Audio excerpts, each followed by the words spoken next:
Ketika masuk dunia kerja, kagetlah mereka. Disuruh bikin laporan bingung, disuruh presentasi nggak bisa, disuruh mikir out of the box, malah nanya kotaknya di mana. Yang baik, orang jahat itu dipaksa menjadi baik, tapi dalam sistem yang buruk, orang baik terpaksa jadi jahat. Di sekolahnya itu biro travel langganan mereka ngasih DP 1 unit mobil baru ke sekolah. Harganya sekitar 200 jutaan. Buat apa? Hola amigos, kita ketemu lagi di channel Saladin Project tempat kita ngebahas banyak hal-hal seru. So, kencengin volumenya, siapin kopi dan cemilannya karena perjalanan kita baru aja dimulai. Di video kali ini saya pengen ngobrolin soal pendidikan di Indonesia ya. Gara-gara habis nonton salah satu video dari channel Guru Gembul yang menurut saya lumayan relate sama keadaan di sekitar kita. Videonya bisa kalian cek sendiri langsung di channelnya, dan ini kayak ngebuka luka lama yang selama ini udah kita tahu tapi pura-pura kita anggap normal.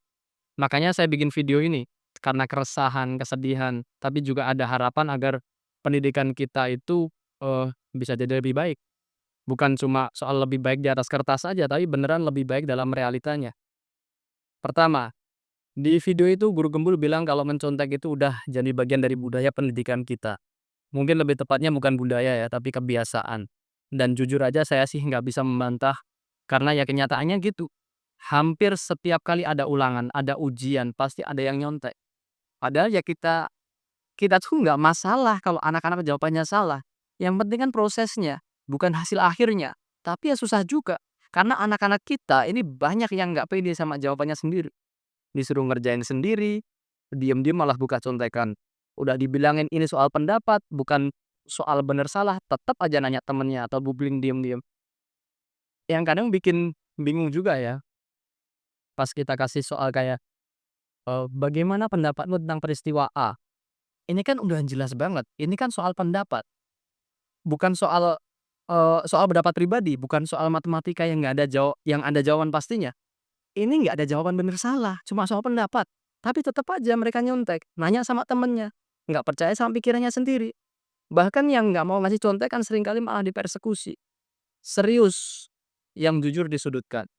Jadi kayak dunia dibolak-balik, dan ya itu tadi guru-guru juga kadang udah capek sama hal-hal yang kayak gituan, akhirnya udah pasrah aja lah. Ya udahlah yang penting selesai. Terus yang kedua, Guru Gembul juga bilang kalau nilai di raport anak-anak kita itu banyak yang palsu. Bukan dalam arti mereka bikin sendiri, tapi dilakukan secara sistemik. Banyak nilai yang dikatrol, dibagus-bagusin karena tuntutan sistem. Lagi-lagi ya saya mengiyakan. Di sekolah tempat saya ngajak, saya itu termasuk yang segelintir guru yang masih suka kasih nilai di bawah KKM. Padahal itu juga udah saya katrol juga. Udah kasih bonus lah, tambahan toleransi, ya tetap aja kalau hasilnya nggak nyampe, ya nggak nyampe, mau gimana lagi. Dan kayak gitu juga saya masih disalahin sama guru-guru yang lain. Banyak guru-guru tuh yang main aman aja. Mau anak itu masuk nggak atau enggak, ya mau bisa apa enggak, kasih minimal KKM 75. Ya saya bilang, "Ini apa-apaan?" Masalahnya bukan di kitanya, tapi sistemnya itu mengarahkan ke arah itu. Sistem pendidikan kita itu seolah-olah nggak boleh ada anak yang gagal. Kalau banyak anak nilainya di bawah KKM nanti nggak naik kelas, kalau banyak yang nggak naik kelas, nanti akreditasinya bisa turun. Akhirnya apa? Ya daripada akreditasi sekolah rusak, ya udah nilai dinaikin aja. Nggak peduli anaknya bisa atau enggak. Dan ini bukan cuma di satu sekolah, tapi di mana-mana. Saya yakin ya, guru-guru lain juga ngalamin hal yang sama. Saya pernah dikritik juga sama guru lain, katanya terlalu idealis, terlalu kaku lah, apalah. Ya gimana ya, bukannya kita ini tugasnya ngajarin dan menilai kemampuan anak, kok malah jadi tukang edit nilai demi sistem. Anehnya, nilai anak ini tinggi semua, rapornya mulus, pas tes nasional atau ikut olimpiade jeblok semua. Kenapa ya? Karena memang mereka nggak layak. Nilainya hasil poles, bukan hasil kerja mereka sendiri. Akhirnya nilainya ya nggak real. Terus yang ketiga, Guru Gembul itu bahas kalau, tentang kepalsuan nilai IPK di pendidikan tinggi. Banyak orang mikir, "Ah, kuliah sih beda ya, lebih serius, lebih dewasa." Tapi kenyataannya sama aja. IPK sekarang tuh rata-rata tinggi-tinggi banget. Bahkan ada kampus yang IPK mayoritas mahasiswanya itu di atas 3,5, 3,5. Itu kalau S1 cum laude semuanya itu, semuanya pinter semua. Tapi ya lagi-lagi ini hasil dari sistem. Dosen juga ditekan sama sistem akreditasi. Kalau banyak mahasiswa yang lulus dengan IPK rendah, nanti tingkat kelulusannya rendah. Dan itu bikin akreditasi turun. ujung-ujungnya dosen juga jadi nggak bisa kasih nilai sesuai realita. Jadi mahasiswanya pun ikut terjebak, ngerasa pintar karena IPK-nya tinggi padahal kemampuan aslinya ya belum tentu segitu. Ketika masuk dunia kerja kagetlah mereka, disuruh bikin laporan bingung, disuruh presentasi nggak bisa, disuruh mikir out of the box malah nanya kotaknya di mana. Nah semua itu, saling nyambung ya dari SD sampai kuliah, anak-anak kita dan kita juga sebagai guru dan orang tua juga terbiasa nggak jujur, kita juga harus introspeksi. Bukan mereka jahat, tapi karena sistem sendiri yang mengarahkan ke sana. Sistem yang mendorong angka-angka tinggi tanpa peduli proses. Sistem yang lebih suka nilai bagus daripada pembelajaran yang benar. Padahal pendidikan itu kan harusnya ngebentuk karakter, bukan cuma catatan di atas rapor.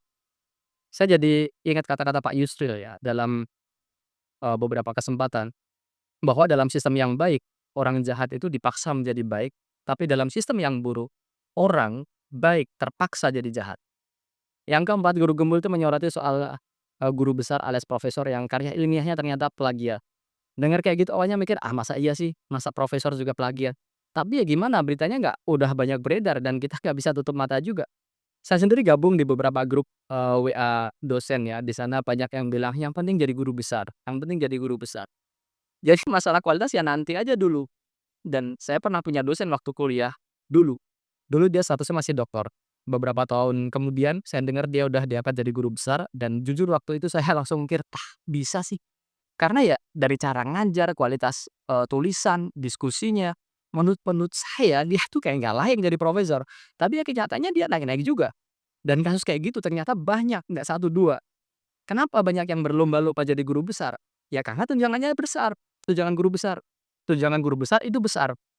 Saya nggak tahu angka pastinya ya, berapa sekarang, tapi dulu kata dosen pembimbing saya yang udah profesor, dia dapat 35 juta per bulan. Nggak tahu itu udah, plus gaji apa tunjangan guru besar aja nggak tahu. Padahal gelar gelar profesor atau guru besar itu atau jabatan ya, jabatan guru besar itu harusnya disematkan ke orang-orang yang memang berdedikasi, punya sumbangan pemikiran penting dan betul-betul hidupnya diabdikan untuk ilmu pengetahuan. Nah, yang kayak gitu, ya jumlahnya bisa kita hitung lah, dan kita harus hormat sama beliau-beliau ini, sangat hormat sama mereka. Yang kelima, guru gembul bilang guru-guru di Indonesia itu banyak yang nggak punya passion buat ngajar, dan unfortunately kita juga mengamini itu. Saya sendiri kadang-kadang bingung ya, kenapa bisa ada sih guru-guru masuk kelas cuma, buat nyuruh siswa ngerjain LKS, terus ditinggal keluar, pas waktu hampir habis baru masuk lagi ke kelas dan bilang, "Oke, anak-anak dikumpulin ya, udah mau mobil pulang." Ya lagi-lagi ini nggak semua guru kayak gitu, tapi kalian pasti ngalamin kan, ada guru-guru yang modelan kayak begitu, atau malah banyak? Nggak tahu deh.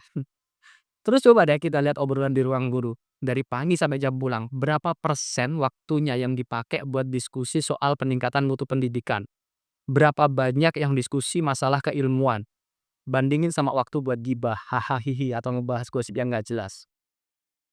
Kalau kata, eee, Eleanor Roosevelt, dia bilang, "Orang besar itu membicarakan ide, orang rata-rata membicarakan peristiwa, dan orang kecil itu membicarakan orang lain." Dan kalau kita pakai parameter ini, ya berarti mayoritas guru kita ada di level kedua dan ketiga. Apa enggak? Enggak. Terus yang keenam, guru gembul bilang kalau soal korupsi itu juga terjadi di dunia pendidikan. Contohnya yang paling sering ya di kegiatan kayak tadi tuh. Mungkin sekarang udah banyak yang dihentikan ya karena banyak penyimpangan, tapi dulu waduh, ngeri. Saya pernah ngalamin langsung waktu masih kerja di biro travel. Nah, dari situ saya keliling ke sekolah-sekolah, nawarin paket liburan, study tour, outing kelas, dan sebagainya. Beberapa sekolah sih welcome, ramah, ngobrol dulu, nanya-nanya penawar, tapi ada juga yang langsung to the point banget nah ya, wani piro, alias, "Kalian bisa ngasih berapa buat saya?" Yang ketika itu dia wakai. Padahal ini konteksnya bukan lagi lelang, tapi acara sekolah yang dananya dari orang tua murid. Gila aja.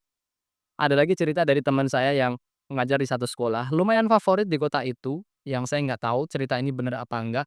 Semoga nggak bener, tapi kayaknya sih bener ya.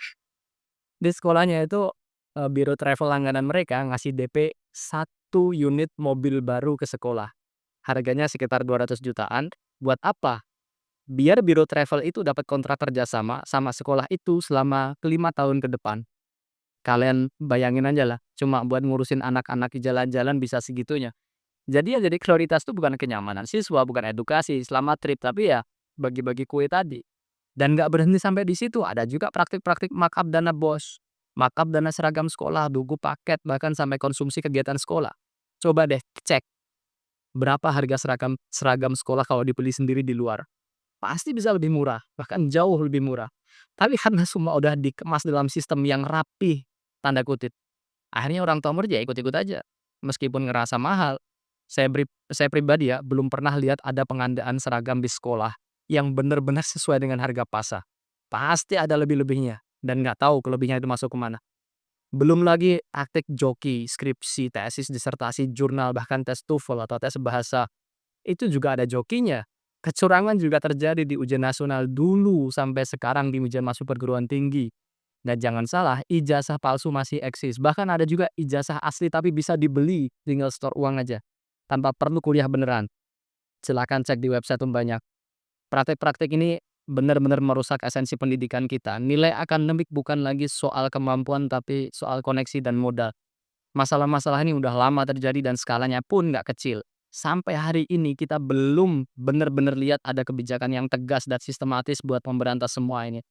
Semua masih terkesan tambal sulam. Hari ini ribut soal A, besok ganti isu B, besok ganti C, kemarin PPDB, sekarang SPMB, tahun depan nggak tahu apa lagi. Dulu UMPTN ganti jadi SNMPTN, ganti jadi SBMPTN, ganti jadi SNBT, nggak tahulah mau ganti berapa kali. Sementara masalah masalah lama terus aja jalan. Makanya ya saya setuju banget dengan guru gembul yang bilang bahwa kita butuh revolusi pendidikan. Bukan sekedar gonta-ganti ada UN nggak ada UN, tapi lebih kompleks dari itu. Ini soal revolusi mindset, revolusi mental kalau pakai istilah Jokowi di 2014 kemarin. Dari yang penting nilai dari yang penting nilai jadi penting proses. Dari yang penting lulus dan penting belajar. Dan itu cuma bisa terjadi kalau kita semua, guru, siswa, orang tua sampai membuat kebijakan berani ngubah sistem yang kurang sehat ini. Pelan-pelan tapi harus mulai dari sekarang. Dan ya, segitu dulu obrolan kita kali ini. Semoga kita semua nggak cuma dapat info baru, tapi juga jadi penasaran sama cerita-cerita yang lain. Karena dunia ini lebih dari sekedar angka dan fakta, tapi banyak kisah seru yang nggak ada habisnya. Kalau kalian suka sama konten ini, jangan lupa buat subscribe, like, comment, share, biar gak ketinggalan cerita-cerita seru yang lain. Saya pamit dulu, sampai ketemu di video berikutnya. Tetap semangat, tetap penasaran, dan bye.